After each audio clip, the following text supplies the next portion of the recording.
ఇక సిఎల్పి సమావేశం ముగిసినట్లు తెలుస్తుంది. దాదాపుగా 5 గంటల పాటు ఈ సమావేశం సాగింది. అయితే ఇక్కడ కీలకంగా టీపీసీసీ చీఫ్ మహేష్ గౌడ్ కొన్ని అంశాలు అయితే లేవనెత్తారు. మీడియా ముందు చెప్పడం అయితే జరిగింది. దేశంలో మొదటిసారి కులగణన చేశామంటూ కూడా మహేష్ గౌడ్ తెలిపారు. మరోపక్క రాహుల్ గాంధీ ఆశయం మేరకు కులగణన చేశాము, అదేవిధంగా ప్రజల్లోకి తీసుకెళ్లాలని ఈ సమావేశంలో చర్చించారు. స్థానిక ఎన్నికలు కానివ్వండి, ఎస్సీ వర్గీకరణ కానివ్వండి, కులగణన సర్వే, రాష్ట్ర బడ్జెట్ పై ఇలా కొన్ని అంశాలపైన కూడా ఈ సమావేశంలో చర్చించారు. ఇక బీసీ జనాభాపై దేశ చరిత్రలోనే తొలిసారిగా సిఎల్పి సమావేశంలో ముందడుగు పడిందని కూడా చెప్తున్నారు. మరోపక్క రాష్ట్ర ఆర్థిక పరిస్థితిపై సుదీర్ఘంగా కూడా వారు చర్చించి ఒక నిర్ణయం అయితే తీసుకున్నారు. స్థానిక సంస్థల్లో గెలిపే లక్ష్యంగా ఈ సమావేశం జరిగినట్లు మనకు తెలుస్తుంది. ఇక బీసీ సంఘాలను తప్పుదోవ పట్టిస్తున్నారంటూ అటు బీఆర్ఎస్ పైన విరుచుకుపడ్డారు. సూర్యాపేట, మెదక్ లో బహిరంగ సభలు పెట్టాలని నిర్ణయించినట్లు తెలుస్తుంది. రాహుల్ గాంధీ, ఖర్గేని ఈ సభలకు ఆహ్వానిస్తారంటూ కూడా కీలక కామెంట్స్ అయితే చేశారు. మొత్తం మీద సిఎల్పి సమావేశం ముగిసిన అనంతరం దాదాపుగా 5 గంటల పాటు ఈ సమావేశం జరిగింది. ఈ 5 గంటల పాటు ఎన్నో విషయాలు చర్చించినట్లు కూడా చెప్తున్నారు.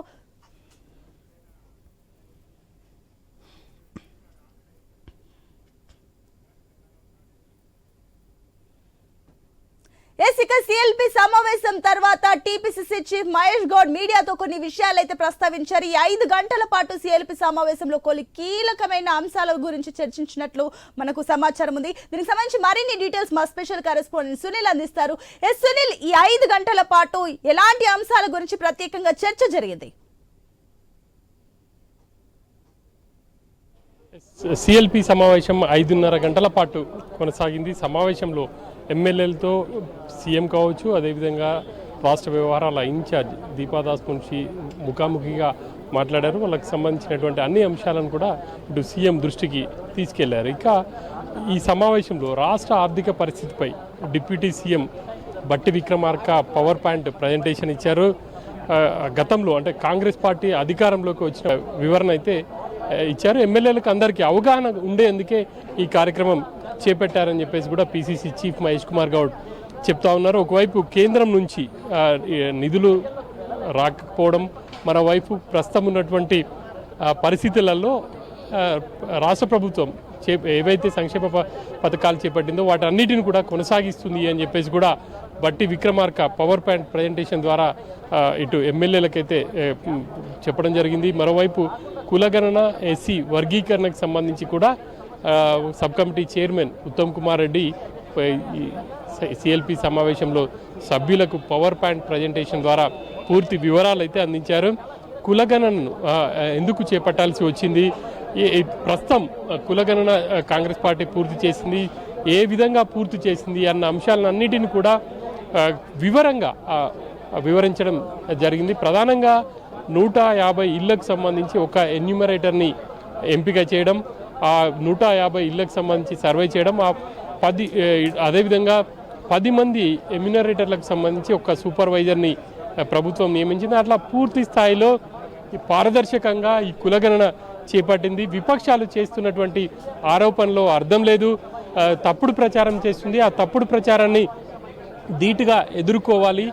క్షేత్రస్థాయిలో, మండల స్థాయిలో కులగణన కావచ్చు, అదేవిధంగా ఎస్సీ వర్గీకరణకు సంబంధించి సమావేశాలు ఏర్పాటు చేయాలని ఎమ్మెల్యేలు ఆ బాధ్యత తీసుకోవాలి అని చెప్పేసి కూడా ఈ సమావేశంలో పీసీసీ చీఫ్ కావచ్చు, అదేవిధంగా సీఎం ఎమ్మెల్యేలకైతే కీలకమైనటువంటి సూచనలు చేశారు. ఖచ్చితంగా స్థానిక సంస్థల ఎన్నికల్లో కాంగ్రెస్ పార్టీ మెజారిటీగా విజయం సాధించాలి. కార్యకర్తలే కావచ్చు, అదేవిధంగా నాయకులు బలంగా ఉన్నప్పుడే పార్టీ స్ట్రెంథన్గా ఉంటుంది. కాబట్టి ఖచ్చితంగా రానున్న ఎన్నికలు కాంగ్రెస్ పార్టీకి సవాల్గా ఉన్నాయి. ఈ 1.5 ఇయర్ పీరియడ్లో కాంగ్రెస్ పార్టీ చేసినటువంటి సంక్షేమ కార్యక్రమాలు కావచ్చు, సంక్షేమ పథకాలన్నిటినీ వివరిస్తూ ముందుకు వెళ్ళాలి అని చెప్పేసి కూడా కీలకంగా దిశానిర్దేశం చేశారని చెప్పేసి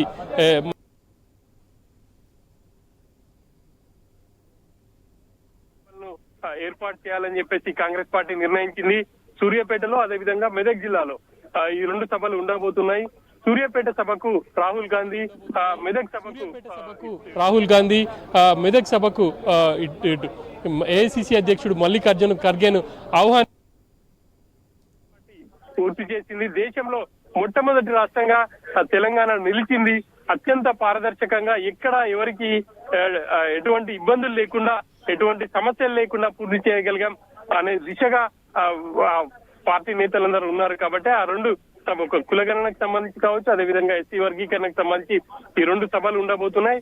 ఆ సభలకు ఏఐసిసి అధ్యక్షుడితో పాటు మల్లికార్జున ఖర్గేని కూడా ఆహ్వానించబోతున్నాం. అందుకే ఢిల్లీకి వెళ్తున్నాం అని చెప్పేసి చెప్తున్నారు. క్యాబినెట్ విస్తరణకు సంబంధించి చర్చ జరగలేదు. ప్రధానంగా ఎమ్మెల్యేలకు ఉన్నటువంటి సమస్యలు కావచ్చు, ఆయా నియోజకవర్గాల్లో వాళ్ళ ఇబ్బందులు, ఇక వాళ్ళు చెప్పాల్సినటువంటి అన్ని అంశాలని ఈరోజు పిసిసి ముందు కావచ్చు, సీఎం ముందు, ఏఐసిసి రాష్ట్ర వ్యవహారాల ఇన్ఛార్జ్ ముందు ముఖాముఖిగా చెప్పడం జరిగింది. ఇక రాబోయే రోజుల్లో క్షేత్రస్థాయికి ఎమ్మెల్యేలు వెళ్ళి పార్టీని బలోపేతం చేసే దిశగా కావచ్చు, అదేవిధంగా స్థానిక సంస్థల్లో విజయం సాధించేందుకు క్షేత్రస్థాయికి వెళ్ళబోతున్నారని చెప్పేసి కూడా మహేష్ కుమార్ గౌడ్ స్పష్టం చేస్తున్నారు. ఇక కేటీఆర్ ఢిల్లీ పర్యటనకు సంబంధించి కూడా ఆయన కీలకమైనటువంటి వ్యాఖ్యలు చేశారని చెప్పుకోవచ్చు.